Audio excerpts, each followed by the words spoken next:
Alright, hello. We are back at it with more Sonic Heroes. Let me tell you, after the suffering I witnessed in like the first couple of episodes, I didn't think we would get here. I didn't think we would get to like 75% through the game, but we're actually going to do it, aren't we? Oh yeah. We're even going to get through all of Team Chaotix, which apparently is even worse than Team Dark. Oh man. It just instantly starts. Don't think about the voice. Nothing good will come of thinking about the voice. Anyways, it's been a good day for me so far. I went to tcaf earlier, met up with some friends from out of town. tcaf was, I'd say, like, good, but also, like, the worst year since the year that Andrew Hussey went as a guest. That year was, like, indescribably bad for all of the reasons you could imagine, i.e. a horde of Homestuck cosplayers who, like, did not really understand the vibes of TCAF.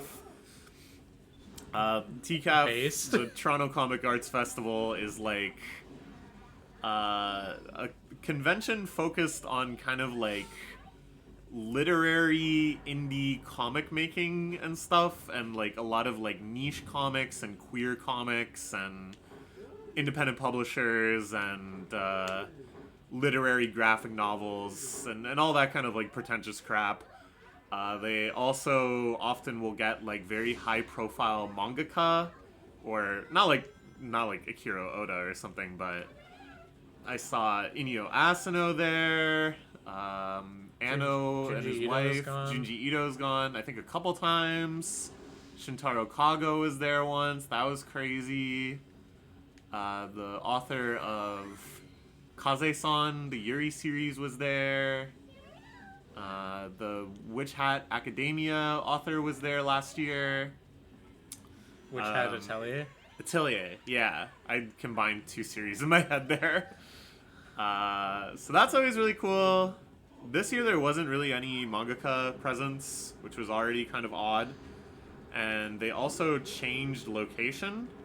And it felt like kind of a vibe shift again, where previously it was like various kind of publishers, like Fantagraphics, Drawn and Quarterly, etc., would have booths.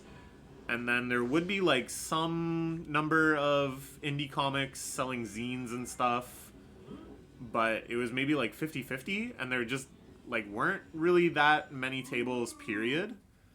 Look at him dance. Yeah, I like his little hands in the air dance. It's like so minimal. This sounds like an A. Oh, baby. Oh. And we got the key. Oh, he's super duper happy. He's super duper something, all right. And then this year, they changed locations. Before it was in the Toronto Research Library, or Resource Library? Resource Library. I always get that mixed up.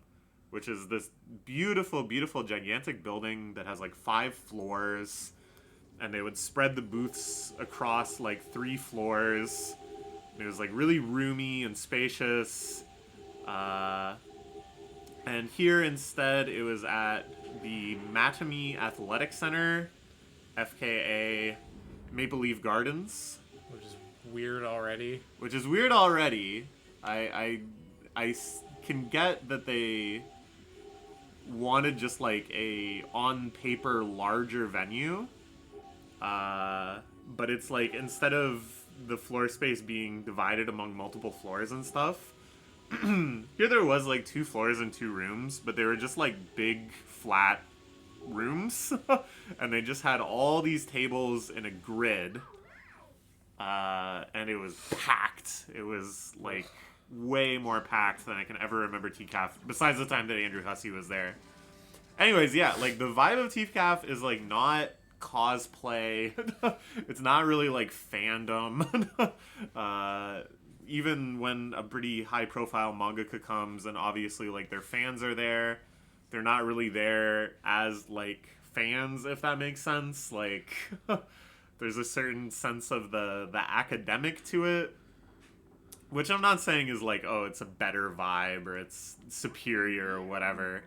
But it's different, and it's not like a con in that sense. And then when Andrew Hussey showed up, there was all these Homestuck cosplayers, and I was just like, what is this? This is like... you guys are in a library. Can you calm down? Yeah, that's so funny for them to be in a fucking library in full Homestuck gear. I don't know. So they never really had a guest like that again. They've had like... Whoa! I think the closest is when they had Matt Fury of Boys Club. You know, the famous origin of Pepe. He was there once. I got to meet him. That was pretty cool. But that was before the Pepe phenomenon was like really in high gear. Like, it existed on 4chan as the feels good man meme, but not much beyond that. Before it became the racist frog. Yeah. It's like, I think it stopped being the racist frog again though now. Yeah. I feel like it's just now... Now it's the Twitch frog. It's just the Twitch frog, yeah. Like, so many Discord servers I'm in have Pepe emojis. Oh, fuck. Like, the server... I don't really want to say her username, because that feels even more putting on blast than saying, like, her first name, you know? But you know the server I mean. The one, yeah. Very queer-friendly space, very, like... cozy core space. A really nice Discord server. I hang out there a lot. But they have like all these Pepe emojis. And it's just like, huh. The vibes have shifted yet again in like a positive way this time. Like we've actually managed to save Pepe. He's just the Twitch frog. Now he's just a friendly little frog again. Who feels good and feels bad and although I will say it spawned maybe the most like evil Twitch emoji. What's it called? The one that made Northern Lion crash out like multiple times. Oh, Krungo? Oh, yeah, Krungo. But Krungo is like woke. It's like he's become like the frog that's too woke now. Krungo is so funny. Oh yeah, did you watch the Boba supercut? I have not seen that yet. It's so good. Why are you just changing targets at random and trying to kill me? I liked when like a pickup spawned or something and she just like target switched to that and it just like ruined the offense.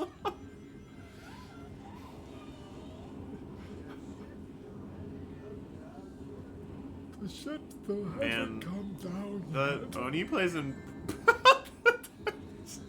completely blindsided you. The Oni Play's impression of Cream the Rabbit was actually like entirely accurate. Yeah, that's what she sounds like. She's Cream the Slug. It sounds like a stupid voice you would do to make fun of something, but it's actually just perfectly accurate. Anyways, so I think this space does have like technically more square foot than the research library. And I think they leaned into it by basically being like, let's expand the type of people that can sell here. Now, it doesn't necessarily have to be people making indie comics or anything like that.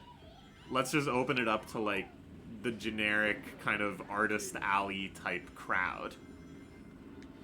And it's like, I get that it's a good opportunity for those people. And I know there's people out there that just kind of like grind the artist alleys and stuff.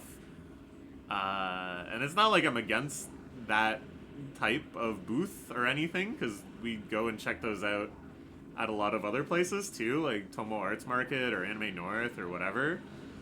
But at the same time, it's kind of like, well, yeah, I saw these same booths at Tomo Arts Market. Like, I'm here because I'm interested in like comics. It's like the same anime fan art and stickers and stuff now. So, I don't know. It kind of threw me off, and because of that, there's just so many booths and so many people. It's like, Fuck. And I imagine they just, like, they probably tried to get high-profile mangaka and couldn't, I would think. But it all seemed to contribute just to this sort of, like, vibe shift of, like, this has gone from like a festival, almost like TIFF or something, where it's about bringing in international talent and stuff. And now it kind of felt more like a con, where it's about having local artists come and table and, you know, that whole scene. But it was still a really good time. Like, it was definitely a bit of a vibe shift, and the venue had a lot of shortcomings, but I still really enjoyed myself. Enjoyed hanging out with my friends. I got a couple of freebies.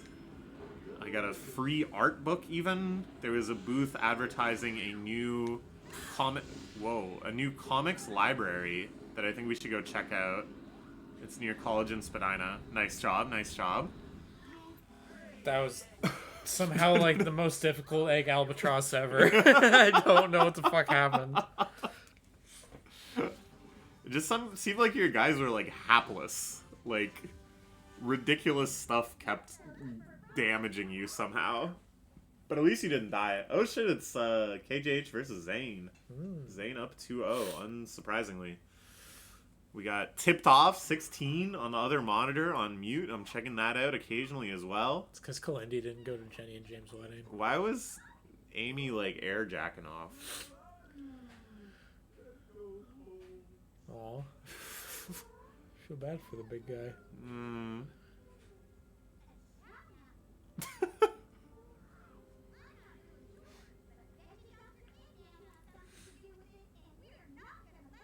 What do you mean he has something to do with it?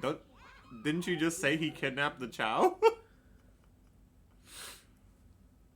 That's like more than something to do with it. I liked that time Metal Sonic did not come out of the sludge to say Lifeform data copied, because he was like, these people are retarded. We do not need to copy these life forms. I do not need to copy Big the Cat. This is like definitely team like needs a babysitter. Like Amy is meant to be the babysitter and is just not sufficient.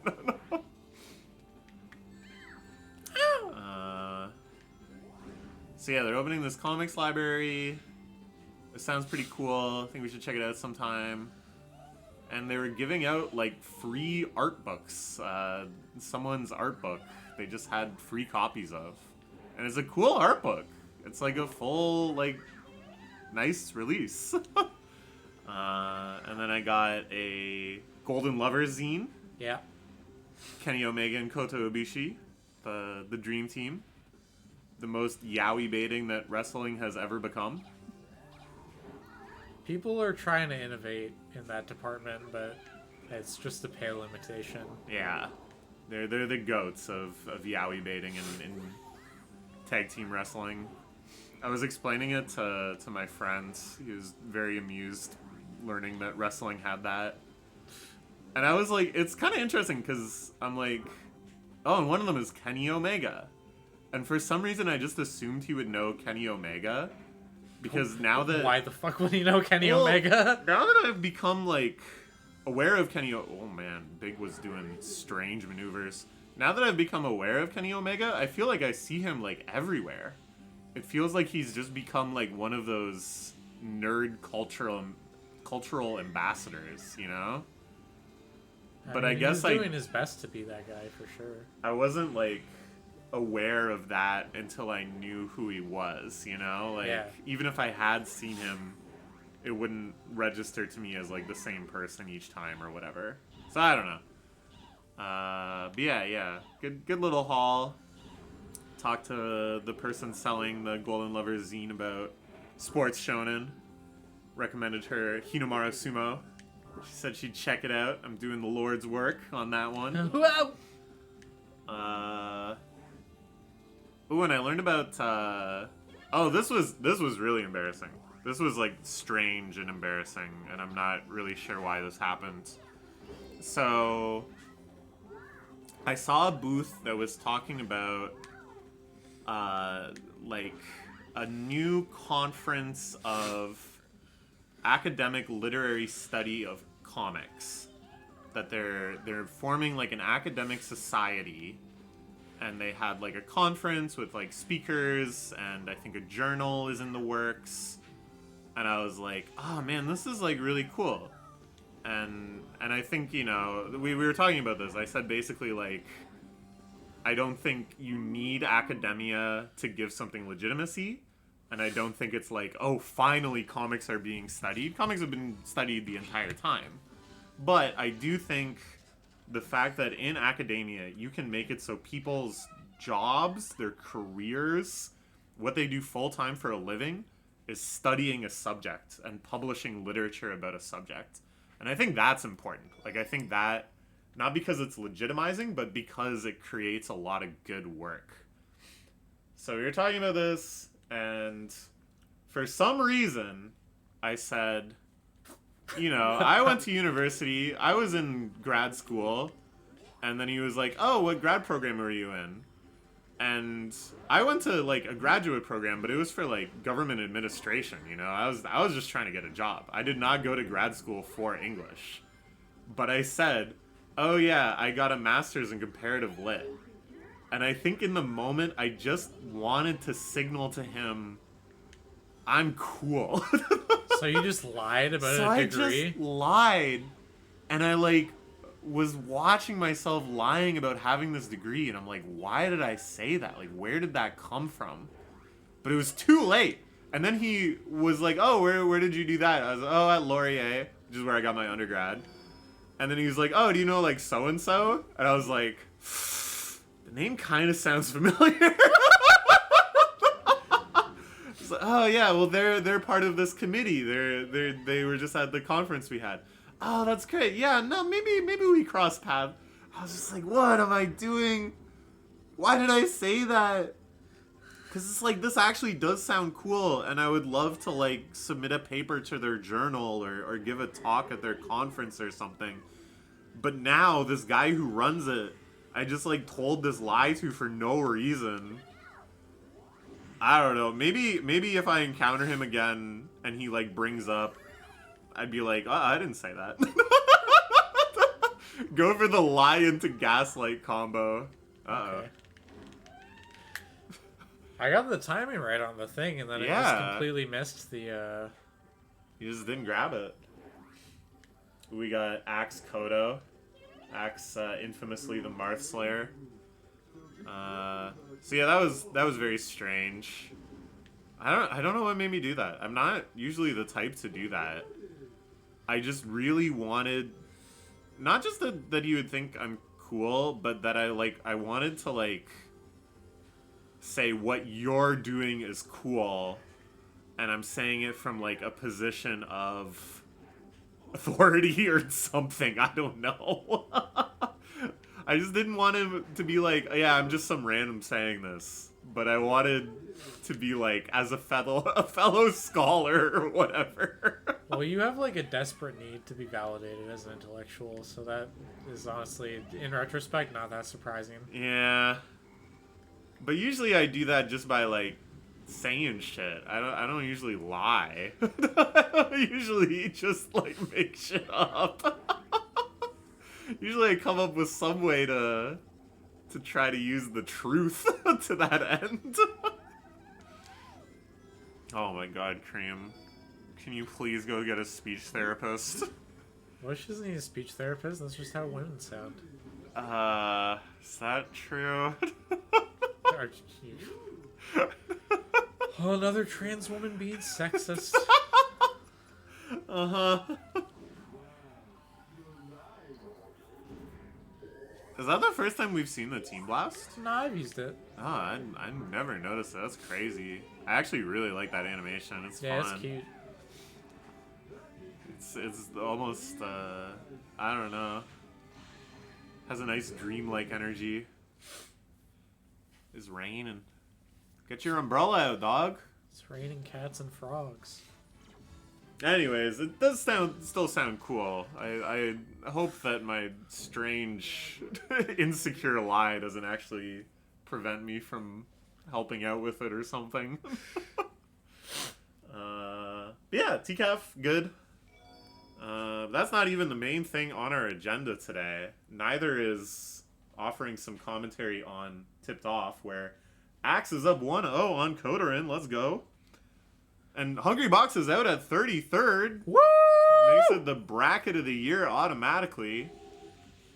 But we both watched Summer Games Fest yesterday. We watched it separately, but we both watched it.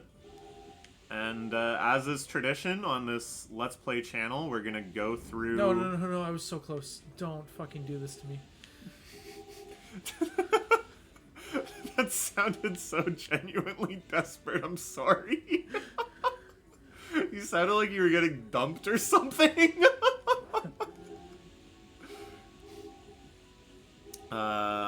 Yeah, let's go through what they showed. It was 2 hours long. Yes, it was. I thought it would be about an hour long. I was going over to a friend's house after, and I'm like, well, I'm going to watch this and then head over. I think it's about an hour. And then, like, an hour after that... It worked out okay, though, because the other friend that was meeting us there was also late, but... He was also watching Summer Games Fest. I sincerely doubt it. I said... I got there, and I was like, man, yeah, Summer's Games Fest is really long. And they were both like, what's that? Bro, what the hell is... These fucking P+ players. They're both, like, indie game devs. They just do not care at all about, like, mainstream games. Bruh. And I was like, yeah, I don't know, like... It's not that I am really that into mainstream games either. I just find it, like, really interesting on, like, the meta level, too, though, of, like... This is what gaming is right now. I think it's, like, the best representation of that. Okay, we survived. We made it through. Got another Chaos Emerald. How do I just... Everything announced. Well, that's everything announced. I just want beat by beat what was shown. I think there's some site that's called, like, Game Recap... Something like that. Games Recap 2025. Oh, this shit. is good.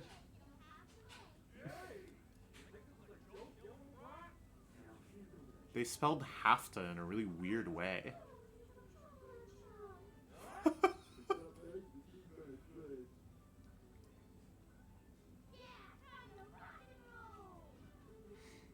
Fuck, I hate Charmy the Bee so much. Even in this cast, Charmy is extra hated. Yeah. That's crazy.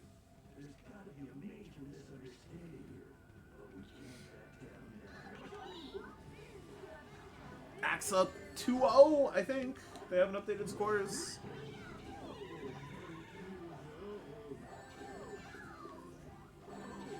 What the fuck? I'm getting trolled. What is that, Charmy? Going 2-2-2-2. Yeah, that's why I hate Charmy. Yeah, that's bad. Okay, we got our asses kicked.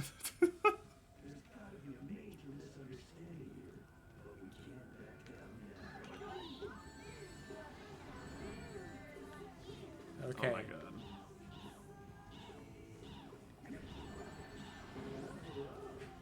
Whoa! Okay.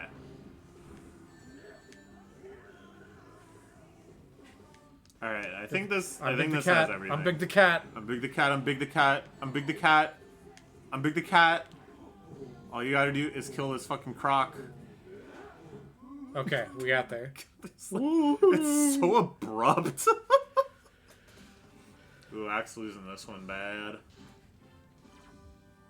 Alright. First thing they showed was something called Mortal Shell 2. Yeah. Do you have any recollection of this? Yeah, no, because I remember Mortal Shell 1 coming out because it was a meme with, like, me and Olivia and Alex because it was so fucking bad.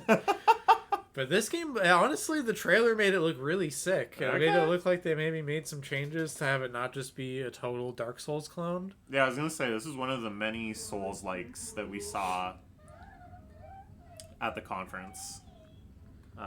Sure. I don't really remember this one. I think maybe I missed it because I started watching a little later.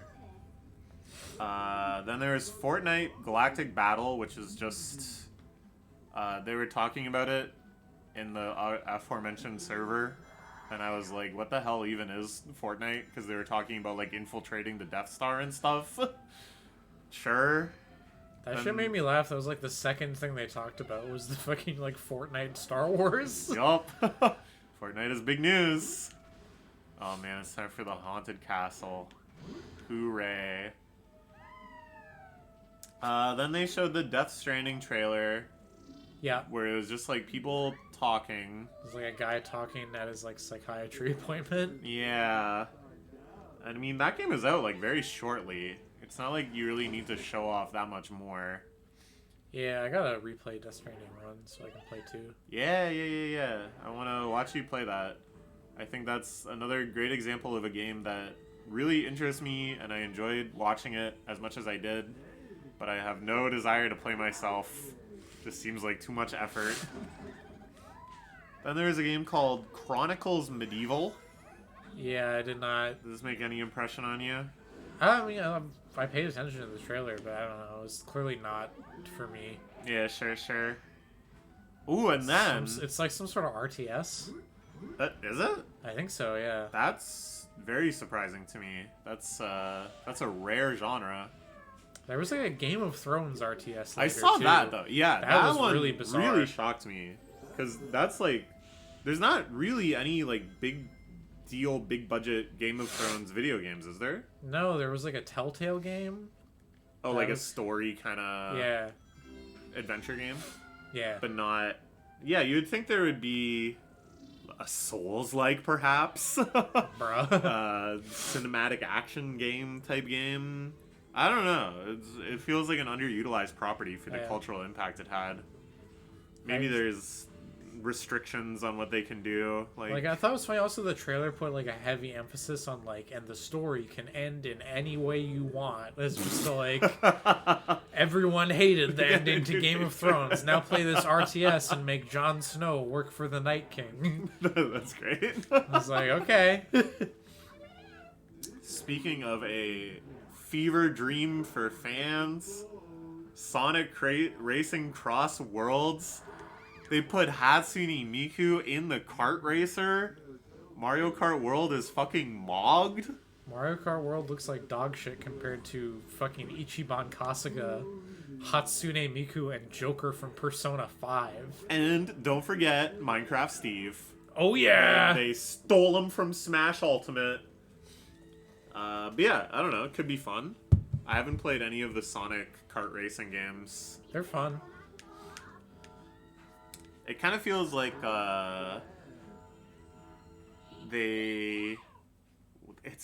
it did not even look like you touched it, and just suddenly it cuts to this. Woohoo! Shit. This poor GameCube controller's been through so much. Oh yeah, you don't even know the half of it. I treat that thing so badly, and then I'm like, man, why am I so bad at pivoting? why can't I hit good ledge dashes? Why does this thing miss input all the time when I try to do C-stick back? Drop it like every bracket. Yeah, I don't know. I'd be open to try it. It's I'm curious to see like what other crossovers they do and stuff. Yeah, well, because the other ones were like Sega. Yeah, they'd have like Monkey Ball and stuff. Monkey Ball and like House of the Dead and like other cool shit like that. So I imagine they're gonna. There was the one Sonic and All Stars Racing Transformed, which for some reason had Danica Patrick in it. Who? Famous racer Danica Patrick, star of several GoDaddy.com commercials. Danica Patrick. Can you name something I'm aware of to bring it into my world? She's a racer. like a real car racer. Yeah, like a real life car racer. Like in NASCAR? I don't know. Whatever they let chicks do. Whatever they... Can chicks not drive NASCAR? I don't know. Wait, maybe they can't. I don't know if I've ever seen a woman in a NASCAR race. What the hell? Can they do it in the world of cars? Well, women can't drive, so... Oh, right, true. I learned that from Family Guy. But yeah, I'm curious to see how far they go with this, like, crossover concept. I also hope that, like, Kiryu and Miku and stuff, they get, like, tracks, and they're not just, like, characters, you know? Yeah. I think that's what would take it to the next level. Then there was something called Code Vein 2. That's another Souls-like. Yup. I played Code Vein 1 a little bit with Olivia, and it was shit. Welp. Then something called End of Abyss. Does Any recall of this one? No. Me neither. Let's see here. Genre adventure action. I have no recollection. Then they showed Mouse PI for Hire. Yes. This is a game I've seen footage of, I feel like for like 5 or 6 years now. And I remember the first footage I saw of it looked like really bad. And now it's improved like a lot. Like now it looks like a real game. And it's kind of mind-blowing to me. And it makes me wonder why they showed it off so early when clearly it was like such preliminary footage or whatever. I guess like to try and maybe get more money on board. Yeah, that's very possible. Yeah, I don't know. I'm pretty impressed with it. I like this era of hand-drawn games and stuff. Rubber hose games. Obviously the GOAT is Cuphead, but making a goofy FPS in that vein makes sense to me. I don't think I'll ever play it because playing FPSs has no appeal to me, but seems neat. Oh, and then yeah, the Game of Thrones RTS. Yeah. I think it's just cool they're making an RTS. Like, it's just one of the best genres. It sucks that it's been left by the wayside so much. Hopefully it's good. I don't know. I don't necessarily think it's likely to be good, but... Well, yeah, I don't know. Just, like, licensed RTS is such a, like, huge question mark. The only thing I can compare it to is, like, Halo Wars. Do you remember Halo Wars? Yeah. And Halo Wars actually did kind of have some sauce. I think it was very marred by the fact that they were like, it's gonna be on Xbox 360, so it's like totally playable with a controller. And it's like, why'd you do that? Who wanted that? Who wants to play an RTS on a console with a controller? Then they showed Atomic Heart 2. Oh god, don't get me started. So well, that's what the whole thing's about. You gotta get started. So I kind of got a lock in here, but essentially Atomic Heart was like a shitty like Eurojank BioShock clone that mostly got popular for having like sexy robots in it. Right, yeah. This trailer had a lot of sexy robots. Yeah. They go to like a robot strip club and stuff. Yeah, and then like all its fans are just, oh my god. Why are you going slow because Big the Cat is like having a conniption? I don't know. I don't know what controls your momentum down this wayward tunnel. Okay, we got there. Nice. Not too bad. Easier than the last one. But like, yeah, I don't know. It like got popular with like the anti-woke crowd as like, woke shit cube gaming is full of fucking afraid to show sexy women. This has robot ass. So true. And it was just like a turd for idiots. I like the use of Eurotrash, Eurojank. I've heard that phrase before, and the only thing I knew about Atomic Heart, I wouldn't have been able to tell you any of that stuff, but I somehow knew it was Eurojank. That was like the one descriptor that had remained in my mind. Well, the thing is that like normally I would say Eurojank affectionately. But this was like anti-woke Eurojank. Well, I mean, that's not like...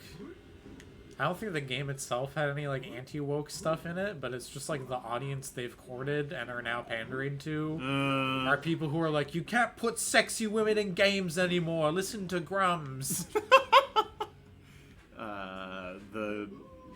The incel gooner crowd. Yeah, just like coomers. Yeah. Amazing. And I love hot women. Oh, but yeah. like, what's the deal, you know? I'm not against sexy women or sexy men in video games. Why not? But I also don't think it's necessary or that you're doing some sort of tragic disservice by not having them. All right, we're gonna change pace a little bit here.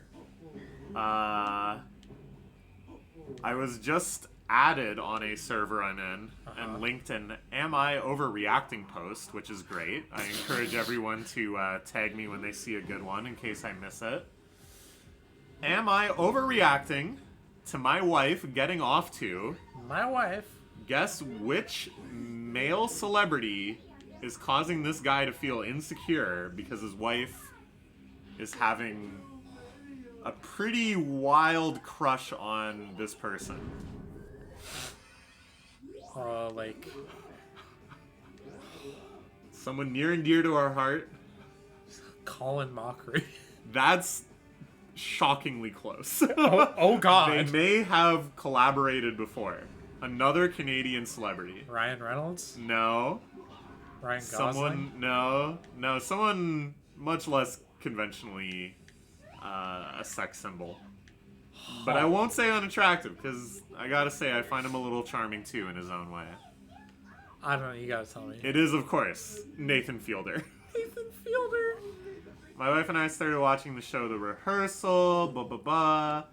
I wasn't the biggest fan, but I found it entertainment enough. And besides, you know, we get to do something together, blah blah blah.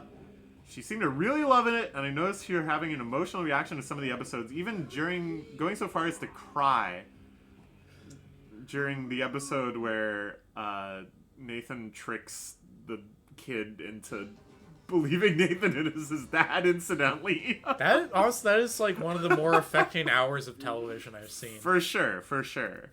She is pregnant, so I Okay. chalked it up to her being hormonal. She would compliment Fielder often as well. It started off innocently enough, how clever and hilarious he was. Then he was handsome, saying that I look like him. To be fair, when I said, "Oh, you kind of look like Gene Wilder," it was maybe a similar sentiment, you know? Well, I mean, Handsome if actor, she's and crushing then- on this actor and says you look like him, I feel Yeah, like I that's think that's immediately positive. like that's fine. Yeah, I think that's like cute and nice. Like, hey, this actor reminds me of you, and I'm charmed by his performance because I love you. You know. Yeah. But it goes further. Okay. I could tell she was developing a little crush on Fielder. She would watch TikTok edits of him, showing them to me as if they were meant to be funny. There's Nathan Fielder fan cams on TikTok. I might need to check these out. Wanted to put a picture of him dressed as a hot dog on her phone lock screen. When I told her I didn't like the thought of her having another man as her lock screen, she compared it to a time I had made a collage of an anime character who happened to be female, I'll admit, and put the collage as my lock screen. Okay.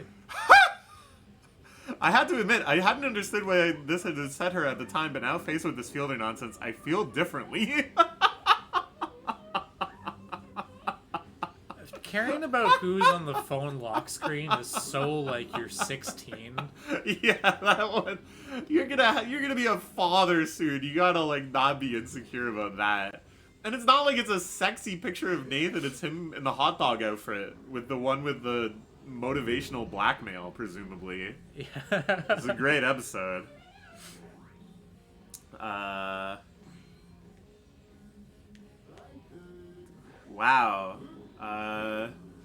Then there's the whole little section here about their sex life that we don't need to get into. But basically, she seems to be masturbating a lot more often. And he's worried that she's masturbating to Nathan Fielder all the time. I would just chalk that up to pregnancy. I think, yeah, that's not very uncommon with pregnancy, I think. That your hormones are going crazy. Which also, like, I don't know, maybe this is crazy, but, like, okay, she's masturbating all the time to Nathan Fielder. So what? So what? Yeah, that's how I feel, too. Like, it would be one thing, I think, if it was accompanied by deterioration in your own relationship, you know? Yeah. And there it's like, oh, it's not even so much that has this crush on Nathan Fielder, it's that she's dissatisfied, and this is like escapism, you know? But it seems like they're totally fine. Like, their relationship is totally healthy and stuff. And then she also just has this little fixation on Nathan Fielder. I think that's fine. I don't know.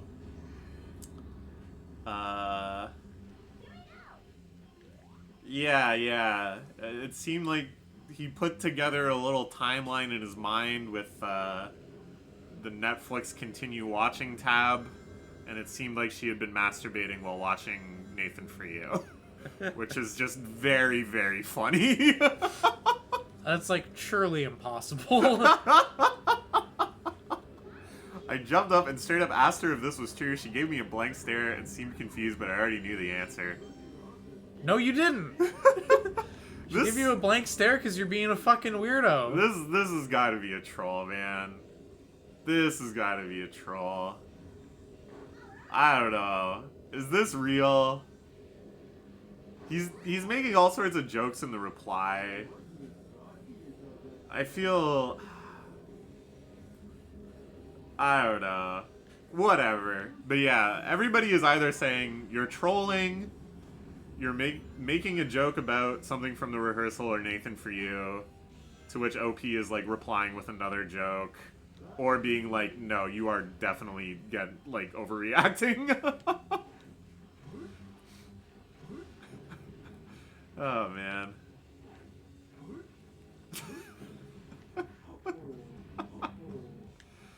Crazy. Alright, back to video games. They showed Atomic Heart, and then they showed The Cube. Yeah, which is like an Atomic Heart MMO, which is even more like, what the fuck are you doing? Oh, I thought it was like a roguelike. No. That was my guess, but I didn't really understand what I was like looking at there. An MMO, really. I was gonna say, I feel like last year we saw 800 roguelikes, and then that fad seems to have already kind of like passed. There weren't really many, or potentially any this time. But we are still in the totally eternal, forever and ever era of FPSs. It will never ever end. Still, every trailer involved somebody taking out a gun and starting to shoot people. Whatever.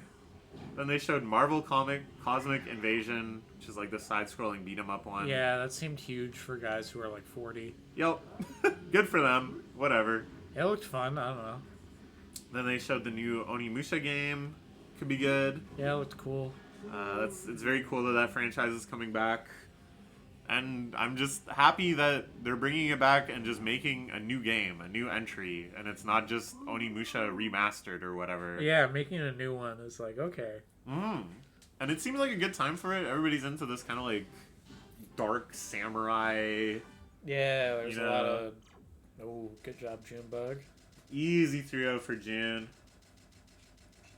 Making a little losers run here. Good to see it. Ooh, and then they showed Felt That Boxing. Yeah, that looked actually like super sick. That looked so crazy. I was blown away by how good the graphics were. Muppets Punch-Out. Muppets Punch-Out. I think it's going to be like a Punch-Out, like, in terms of gameplay. That's what the gameplay looked like, yeah. Like, that's so sick. I feel like that genre of arcadey, kind of solve the puzzle type boxing, really, really underutilized. So yeah. And I really am shocked that they were able to make virtual puppets look like that. It looked so real. But yeah, it could be fun. I also like that it wasn't VR. I mean, I think it probably could work pretty well in VR, but I think they would have to compromise on the graphics probably. Yeah. And instead they just went all in on this vision. You could tell how excited Jeff Keighley was too. Well, he fucking loves Muppets. He loves the Muppets. He's obsessed with the Muppets. I wonder though what the actual Muppets company thinks of a game like this, you know? Yeah, I don't know. I think they were like pretty cool with like Avenue Q, which is a sort of similar thing where it's like Sesame Street Muppet kind of stuff, parodying Sesame Street but with like vulgarity and stuff. But Avenue Q was like a very critically acclaimed, long-running Broadway musical, and is very actually heartfelt at times and stuff. So I could see them like, ultimately very finding it very tasteful.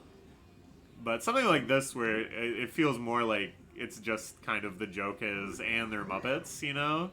It's fucking awesome, but I don't know if they're gonna see it like that. We'll find out, I guess. I don't know. Or maybe not. Maybe they won't make any sort of statement.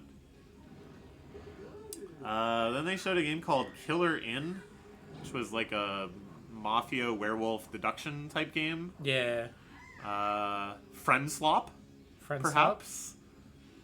I think that's like the funniest genre name I've heard in a long time. Games that are designed for you and your friends to buy it and play it for like 2 weeks and then move on to the next one. And it's mostly just about like wacky scenarios. Similar to, but not totally overlapping with streamer bait games. But I don't know. I like playing Werewolf IRL. It's quite fun. So maybe it would be good. Then a game called Arc Raiders that looks horrendously generic. One of many, many, many shooters. Yeah, apparently, like, super anticipated the way they introed it. It was like, oh, people have been waiting for this for a long time. I was like, Yeah, what? I don't remember this game at all. The thing that, like, really kind of throws me is the logo looks, like, cool. I don't know if you remember. It's just that I'm looking at it here. It has kind of, like, a kind of classic, like, Kodak camera vibe, 1970s advertising. And it's like, it feels like you just make the most generic shooter where there's nothing aesthetically interesting in the shooter at all. But then you just get like a bunch of, not even like inspired iconography, but you just choose an existing cool iconography and staple it onto the game. But it doesn't actually like make it into the game. Yeah. It's like the facade of visual distinction without actually making anything look different. But I remember that bugged me when the logo came up, and I'm like, you didn't earn that. That's not reflective of the game. I even kind of think of this about like the Marathon game by Bungie coming out. Yeah, which well, is like that's also supposed to be some like live service slop instead of what Marathon originally was. Yeah, they're like latching on to branding that people remember from like a cult classic game and being like, it's the new Marathon. And it's like, in what way did you earn that? Like, you're just kind of like telling us that. Also, I don't know if you heard, but they released like some screenshots or maybe a trailer or something. And this artist was like, hey, they took a whole bunch of visual artwork I made and just slapped it into the game without crediting me. That's crazy. And then Bungie was like, oops, we meant to take that out before we showed it. Like, that was meant to be like placeholder prototype graphics. And then they were probably going to design something. Like, I actually buy this excuse. Because I think probably that happens a lot, where they just take something existing and be like, okay, we want it to look like this, but until our assets are actually done, we're just going to use literally the asset that inspired us or whatever. But like, holy crap, that's sloppy to not take it out before you show it. So that somebody out there is just like, oh, I made that. And they like didn't even remove like their name, that they incorporated their like artist handle into some of the artwork. It was just like still there. So yeah, I don't know. And again, it's like, okay, we have all the Chaos Emeralds now.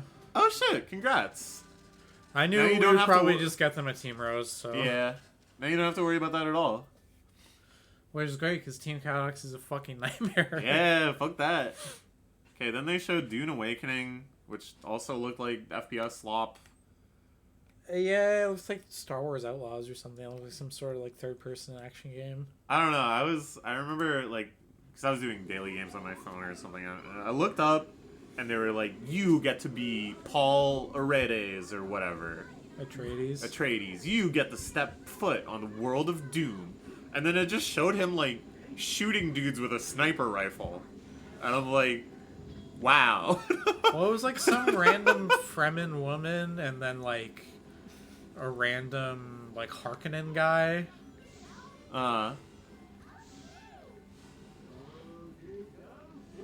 Oh god. This one shouldn't be so bad, right? We'll see. We'll see. So the Team Dark one had like 115 health, I think.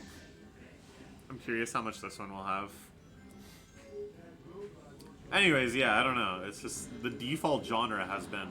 Oh, this is an MMO. I just saw that listed. Huh. Yeah. Okay, I don't know. Whatever. Then they showed Chrono Odyssey, which I think is also an MMO. Yeah, I don't really remember anything about this one. Has nothing to do with Chrono Trigger, so I don't care.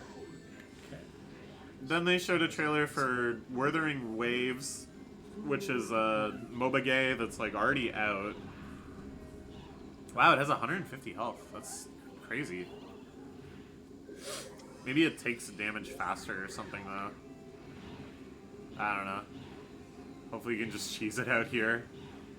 Cheese it out for cheese and chocolat or whatever. But yeah, presumably they showed a trailer for like new content for Wuthering Waves or something.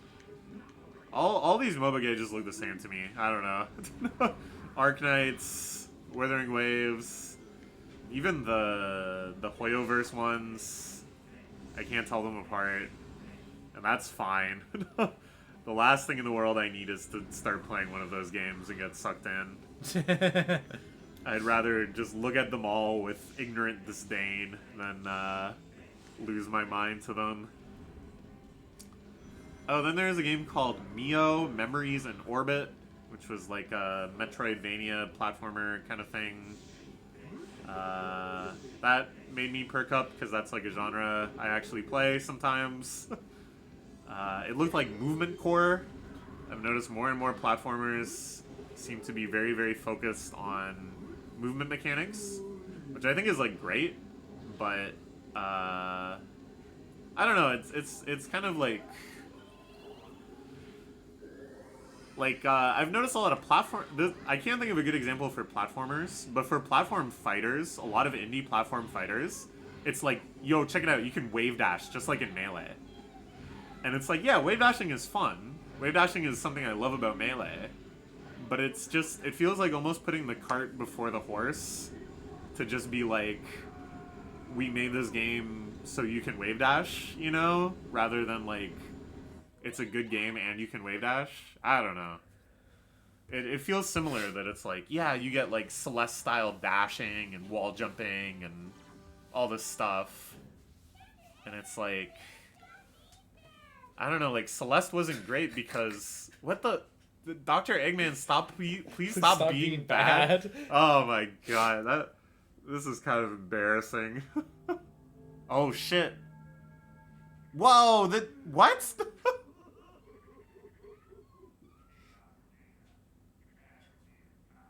Oh my god. Why did they have... What?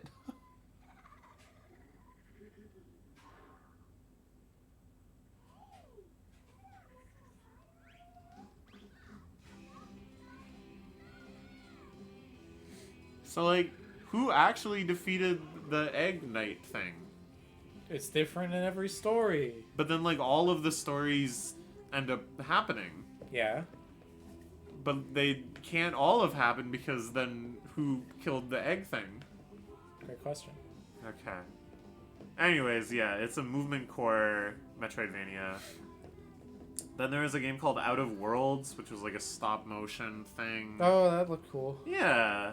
It's an interesting art style. It looked like you had a VVVVV-esque mechanic. Yeah, flipping up and down. down. Yeah, it looked like co-op as well, which is cute.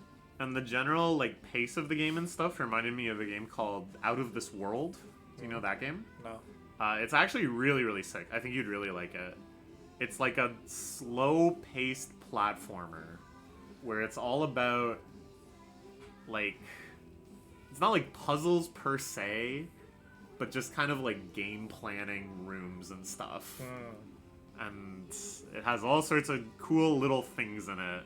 It's very, very ahead of its time. Mr. Select Button / Action Button said it was his favorite game of all time at one point. in one of his first like favorite games of all time lists. It was #1. That's where I first learned about it. Then they showed the new Mafia game, the new old Mafia game. Yeah, sure. Sure. Ooh, Lego Voyagers. You remember this one? Yeah. It's like you play as 2 little 1x1 Lego bricks. Yeah. You assemble yourself as you move around to solve puzzles. That looks Yeah, cute. Yeah, that looks cute. I was very, very impressed with the graphics too. It like really looked like stop motion Lego, which is very impressive to me. Yeah. Yeah, it could be fun. Then they showed Nicktoons and the Dice of Destiny, which was like a Hades-like, but with SpongeBob and stuff. Yeah, I don't know. They had Sandy Cheeks voice actress on the stage to intro it. Yeah, that was neat. That was neat. She was- It's she was really very weird seeing the enthusiastic. voice come out from her. I know, yeah. Dude, the cartoon voice actors, they really do something inhuman, I think. I think Tipped Off is done for today. Oh. I'm gonna try refreshing in case it's just broken. Yeah, I think it's done for the day. Yeah. Oh, it's too bad it's gonna be like the best bracket of the year. And we're gonna be out of the house like all day. Oh well. Then they showed Lies of P Overture, Yeah. which is already out, and you got it. Yeah, I haven't played it yet, but I have it.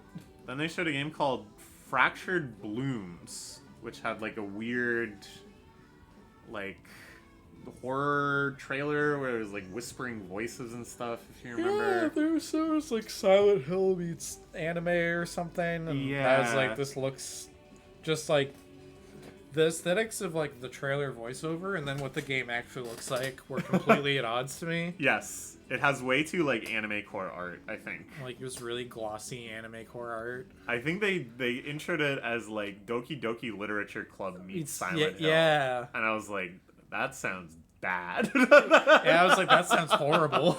And then the gameplay was like doing like job simulator type gameplay where it's like dice the tomato, you actually like dice it, chop chop chop.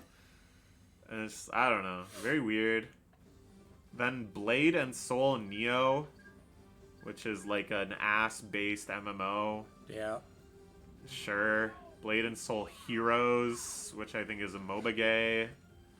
All in this Blade and Soul universe, which is like, I think like Coomer waifu bait stuff. Then they had a whole little anime block here. There was a One Punch Man crossover. Oh, I want to see this. What the hell are these guys up to?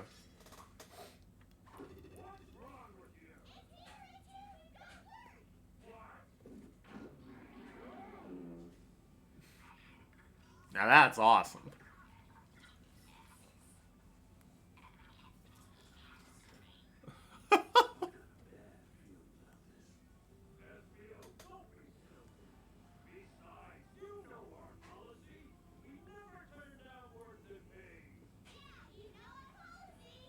Yeah, Charmy's very annoying.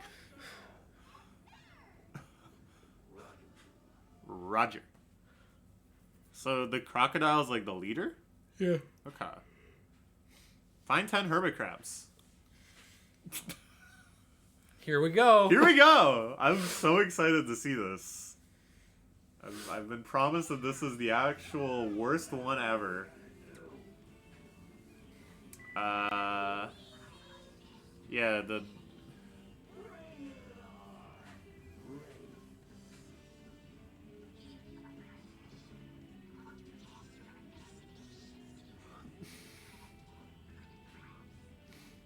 So you just gotta look around for hermit crabs.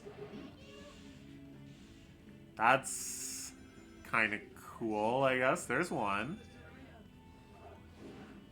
Alright. But otherwise it's like the same level. Or, what's that? It's the bee teleporter. Okay. I guess that makes sense, because otherwise it's impossible to backtrack in these games. Oh god, he just screams when he does that. Yeah, because he puts you in his nose. Ugh. Check it out. Ugh. Yeah.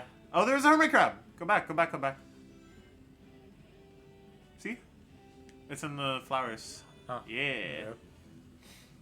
Okay, yeah. Then they did One Punch Man collab with some Mobile or something, and then a Seven Deadly Sins game, Yeah, that. which was baffling.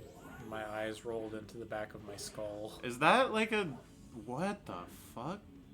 Is that like a popular property? Still? I don't think so. Like, I don't feel like we saw like any fan art of it or anything at Anime North. Yeah, but that doesn't always correlate to. No, yeah. I don't know, it just surprised me. It's been over for a while. There's a lot of garbage eaters out there. That is true. That is so true. Ooh, and then Jurassic World Evolution 3? That actually looked pretty sweet. Apparently it has a bunch of AI generated stuff in it. Ugh. Well, I mean, we're just gonna see more and more of that. Yeah. It's gonna like very slowly translate from it's kind of like an aberration and it's this discussion worthy and people make a big stink about it to it just happens so often that like people are still against it but you don't even hear about it happening most of the time, and then at some point we might just stop noticing. Because like the most outraged people that are like leading the charge of discourse will eventually become overwhelmed. Hooray! Many such cases in the history of this great industry. Yes, sir. But the game looks cool outside of that. Ooh, and then by far the game that I was most interested in, that was the only one that really made me entranced by what I was seeing on the screen. Can you guess which one it was? Yeah, I don't remember. Mina the Hollower. Oh, yeah, the new Yacht Club The game. Yacht Club game that looks like a Game Boy Color Oracle of Seasons type top-down Zelda game, but like whacked out with crazy sprite animation and probably some pretty like intricate mechanics. That game really, really impressed me. I was really excited. The art looked awesome. The gameplay looked awesome. I never actually played Shovel Knight, but Really? yeah, I feel like I should. Shovel Knight's awesome. Seems like very up my alley. I wanted to play Jump King too, because I love those kind of masochism type games. But I never got to it. But this, I think, excites me even more than Shovel Knight, because this sort of game comes along a lot less frequently than a platformer. Then they showed the Deadpool VR game, Yeah. which had the Silk Song fake out, which I think a lot of people got like legitimately mad about based on discourse I read. But yeah, I don't know. I didn't have any interest. No. Deadpool as a character does nothing for me. It's just another game to say exists when Michael asks what's on VR, so I can That's- say you should get VR. That's true. Oh, but it's only on MetaQuest, and he already has the yeah. MetaQuest. Or does he? What does he have? He has some sort of meta something. Okay, then Dying Light the Beast. I don't know what that is. I don't think I paid Zombie attention. game. Zombie game, sure. Yeah, I probably would have zoned out immediately. Then this game Mixtape that I think I had seen a trailer for before. Yeah, Where it it's looks like millennial slop. Yeah, that's what it is exactly. It's the millennial equivalent of I used to drink from a hose, captured in a game. Sure. Then something called Tawa and the Guardians of the Sacred Tree. I don't remember this at all, but the thumbnail looks kind of cute. Bandai Namco. Oh, this was a Hades-like. Yeah. Yeah, actually I do remember this, yeah. And this is straight up a roguelike too. I think the Nicktoons Hades-like is not so much a roguelike as it is just a you play through it thing. I don't know, sure, could be good. Then something called Axe of Blood, which is a beat 'em up of some sort. Yeah. I don't really remember this. I think I was just much more interested in what came after it. The new Scott Pilgrim game. Yeah, that was crazy. That was really surprising. We're in a Scott Pilgrim Renaissance right now. The anime was fantastic. I think they re-released the comics kind of recently too. Yeah, I think they've done like full color re-releases of the comics now, which I'd It's like like to pick up a at some point. 20th anniversary thing maybe. But yeah, that would be a good pickup. Did you watch the anime? No, I didn't. I heard it was really good. Sweet, man. It was so good. I mean, I'm sure you've heard there's discourse around it. The plot is like totally different. Yeah. But I thought it was fantastic. And again, it's like I've already read the comics. Why not do a new story with the characters and stuff? Really take advantage of the animation and do different things. So I was all for it. And it seems like the game, from some discussions I read, is gonna take place like after the anime and like continue building on the story, which is great. You don't need to just keep telling the same story as the comics. You can have the characters do other exciting things. Holy fuck, let me in. But yeah, they brought back Anamanaguchi. Oh yeah, I was gonna say before, the Felt boxing game. Did you see that the music was by Flying Lotus? Yeah, that was weird, That's crazy, yeah. Flylo doing it for the... Jesus Christ. He's like clipped sideways into the ground. Yeah, Flylo does it for the people. But yeah, here they brought back Anime Noguchi and Paul Robertson. Yeah. Famous pixel artist who, remember I showed you Kings of Power 4 billion%, and you said it gave you like a bad headache? Yeah. Which is a totally valid reaction to it. But it is still one of the great sprite animation masterpieces, if not the sprite animation masterpiece. Yes, that could be pretty sweet. I didn't play the first one. The first Scott Pilgrim game? Yeah. Yeah, it's super fun. Mm-hmm. But I've always wanted to. The gameplay just looks like River City Ransom, which I love. Yeah. Then a game called The First Descendant Breakthrough. I don't remember this at all. No. It's another shooter game. It's by Nexon. Isn't Nexon like the frickin' MapleStory people? Yeah. It's odd. I guess they make a ton of games and I just know MapleStory.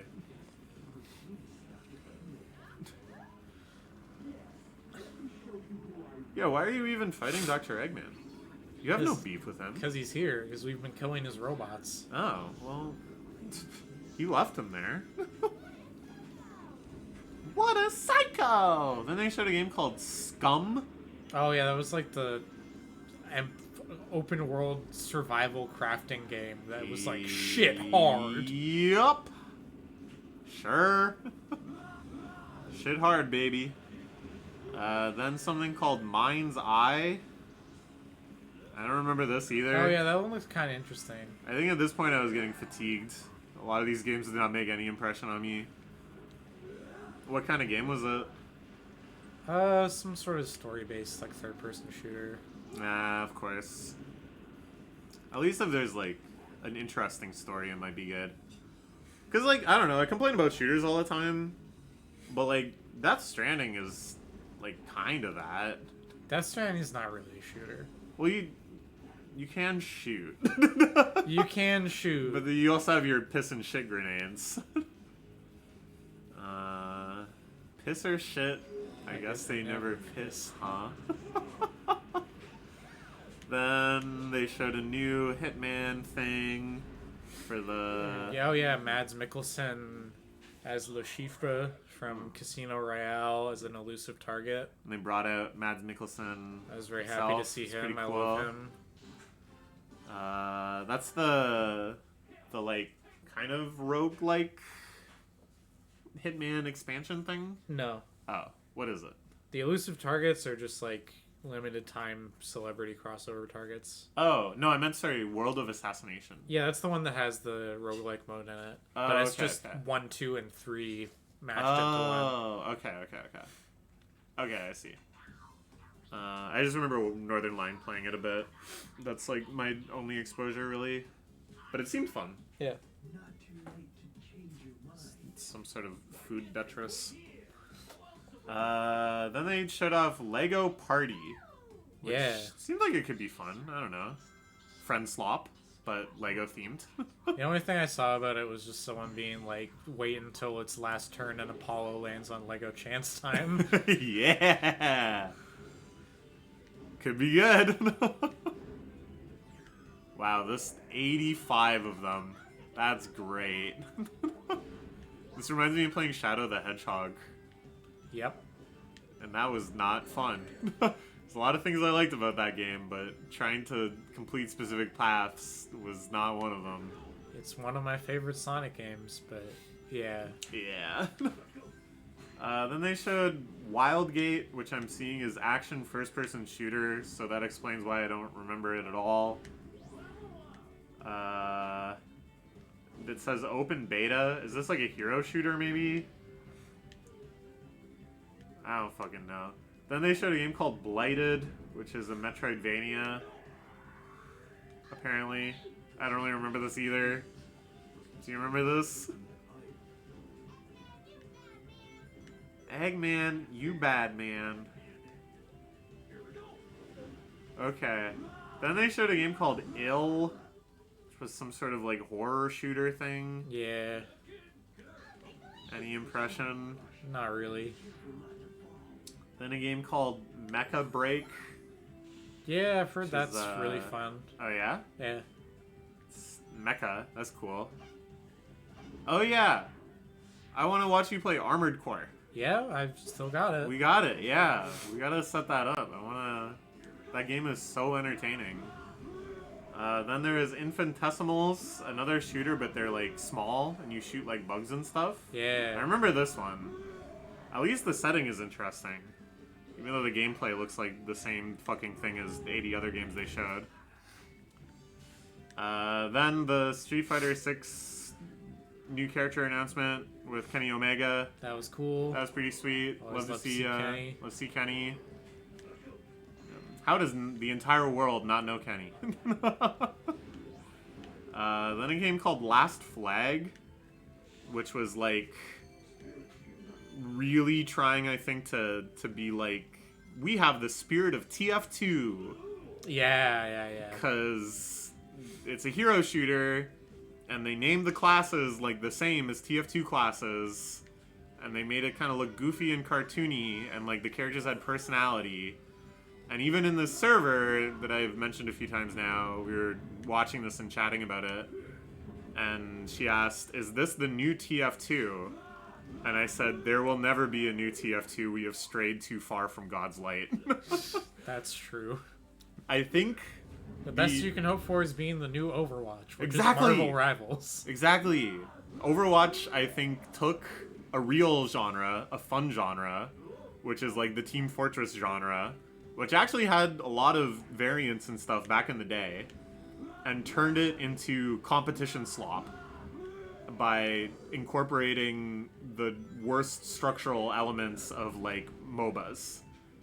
And they changed it from a game where you load into a server and there's like 20 people on each side and you just kind of play till you don't want to anymore, and it's full of like wacky little moments and you're not sweating it out and there's no like team comp and you're just kind of like doing your own shit, which may or may not include doing the objective, but it could just be like beefing with some random dude on the other side, or trying to pull off skill shots, or running around pub stomping and trying to get absurd kill streaks.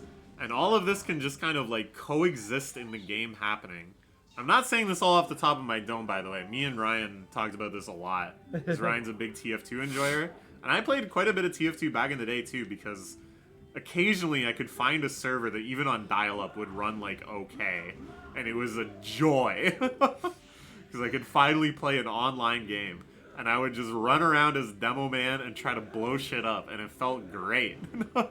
But now, the existence of Overwatch has mandated this new genre of hero shooter, which has like totally usurped the beautiful, wholesome genre of TF2 like, and made it into like a very focused, you have to play your team, you have to play your role, You have to focus on the objectives. You have to play correctly, or people are going to get pissed off at you. It's like very limited in time and scope. You're just playing rounds on ranked. And it's like a MOBA experience has taken over my beloved genre. And I think making a TF2 looking game that still plays like Overwatch, it's a slap in the face. That's my little rant. They even got the heavy here in the thumbnail. He's got the machine gun, but they made him like a If I said this was a pimp, would that be offensive?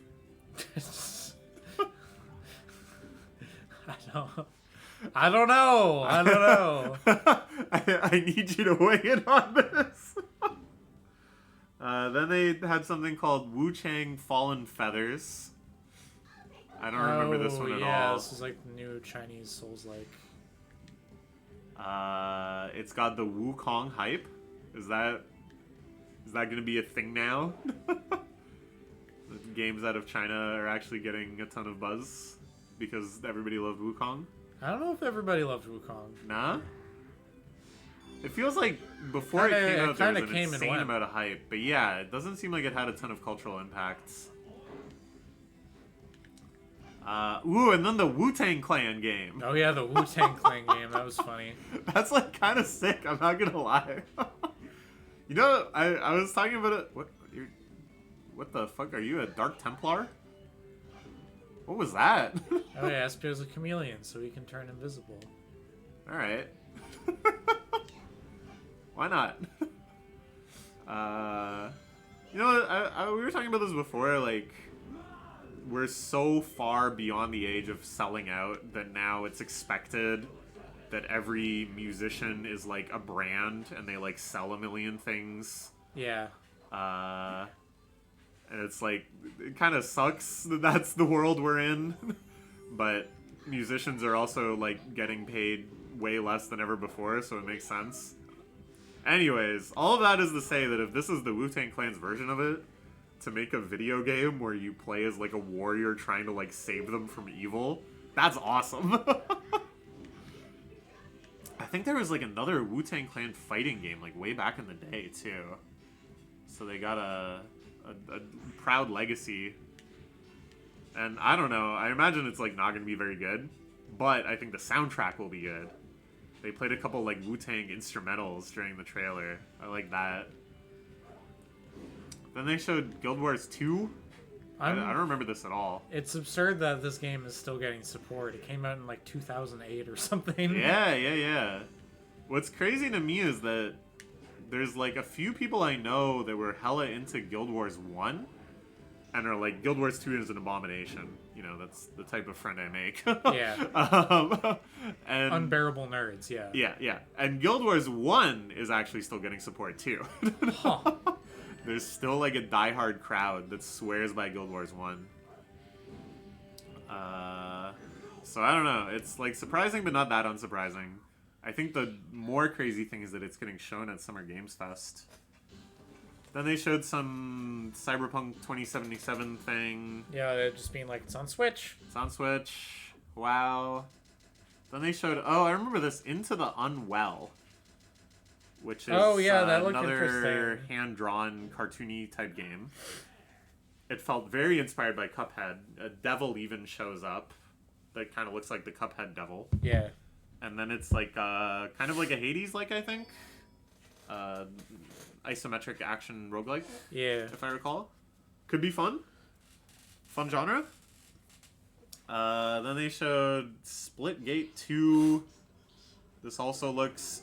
Oh, this is the one that the guy came out in a Make FPS great hat and said, I want to make Titanfall 3. And said, we want Titanfall 3, fuck Call of Duty. And then you look at his game and it has $80 microtransactions.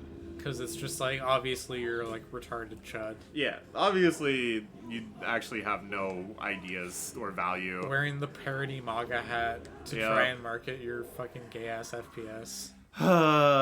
Again, it's like they'll do anything besides try a new idea.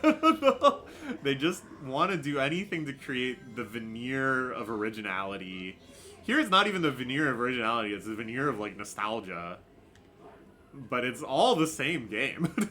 They're all just making the same game and marketing it slightly differently.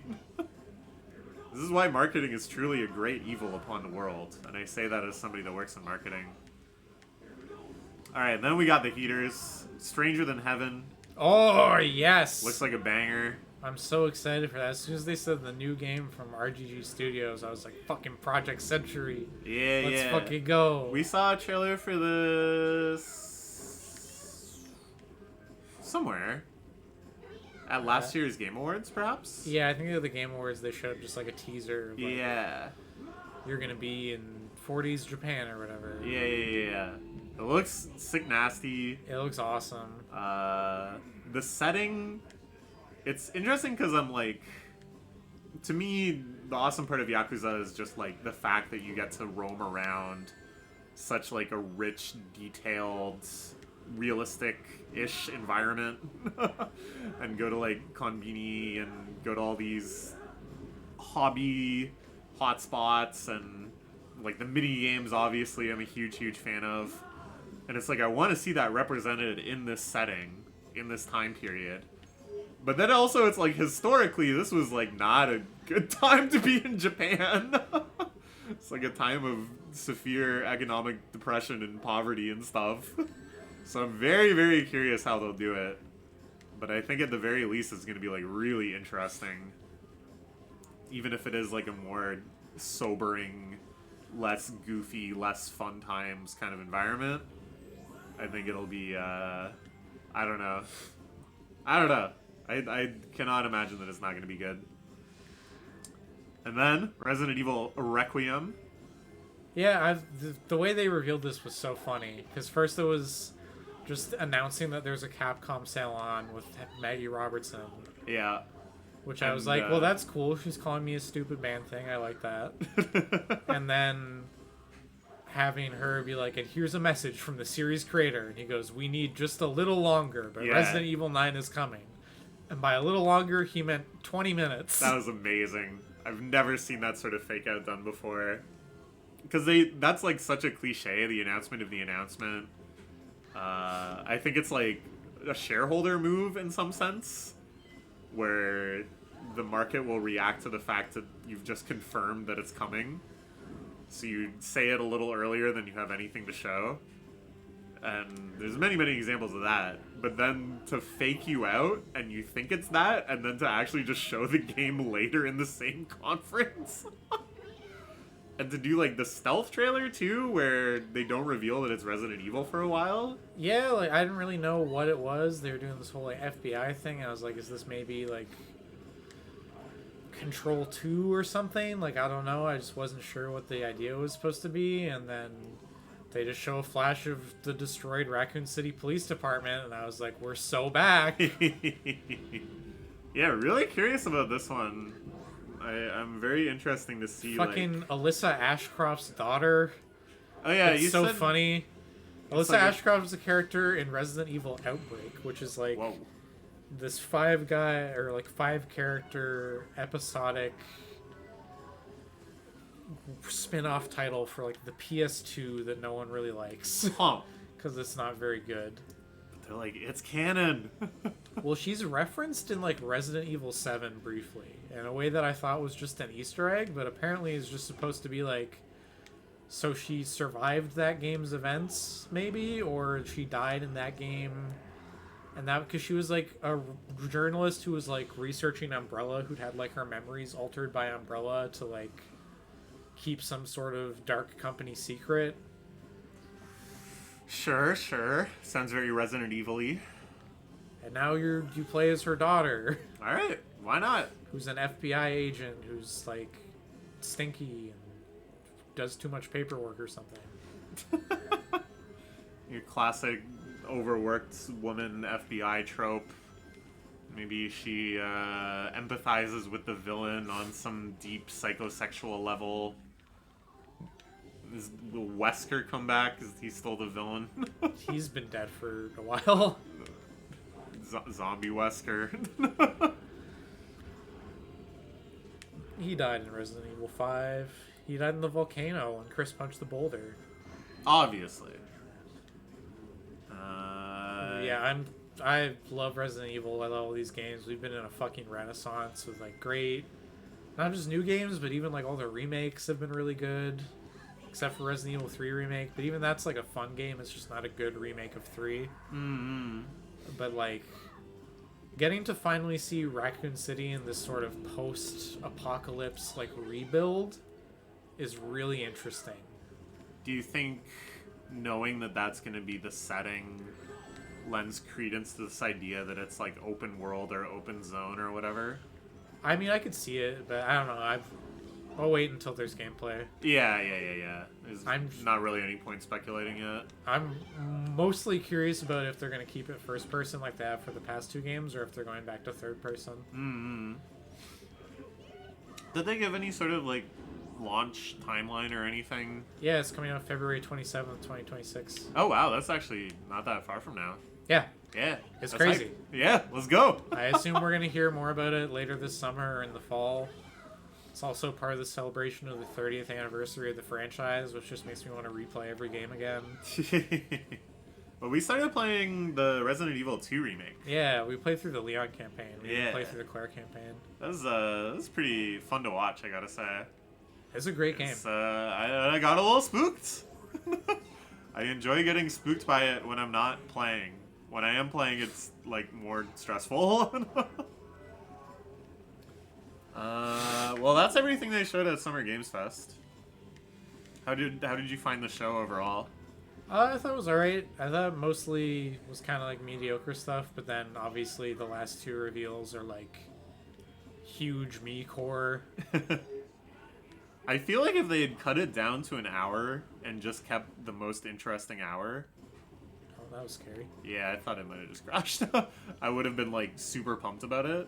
But the fact that it was like 2 hours long and so many of the games just felt like the same to me. By the end, I was just like, okay, this has got to be it. But yeah, the last 2 games, both very exciting at least. I guess we'll finish up this mission. I guess. And what are you doing? Sorry? I'm trying to kill these gold turtles. Okay, yeah, there's one. But you have to, like, solve a puzzle or something to get in?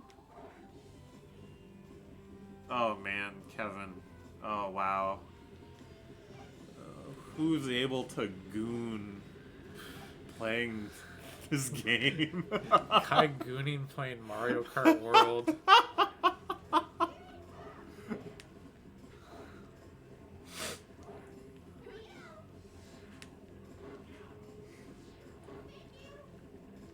Oh, shoot, yeah, me and Kevin are going to try playing online free roam.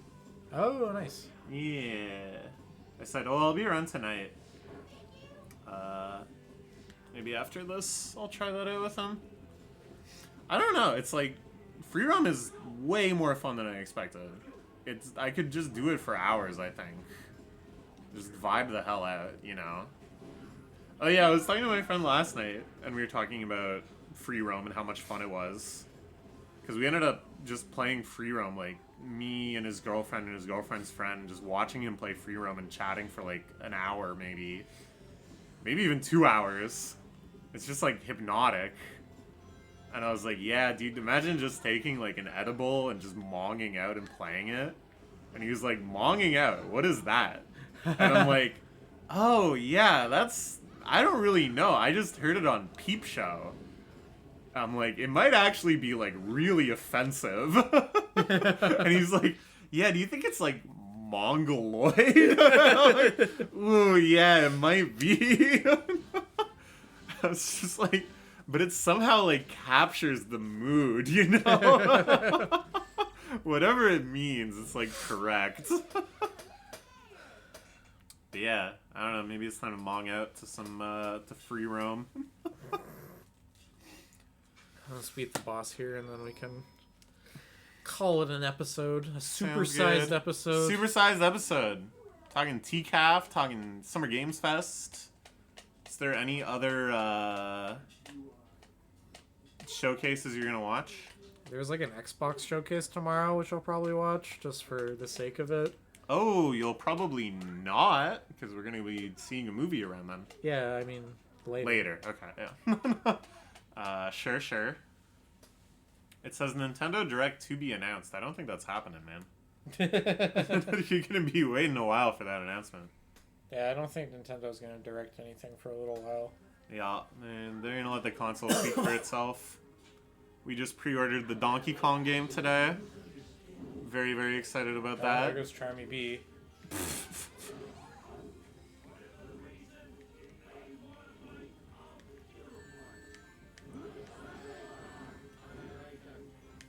Oh man, I feel so nostalgic hearing Omega's voice. Perhaps the least annoying voice in this entire game. This is really painful.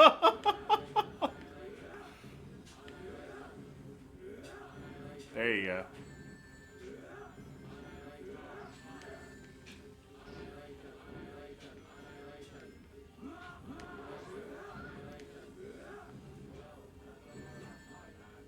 What? What? The robot just say that? Did the robot just say that when Rouge died? Oh, get a ring, get a ring, get a ring. Oh no! Get a ring! What do you say? Oh shit, you can throw shuriken. What the fuck? What is Omega doing? He can't see me, so his AI broke. This game is so awesome. You see Shadow him just was like, I'm out! I'm out! Just jumped over to Rebecca. Loyalty. Loyalty.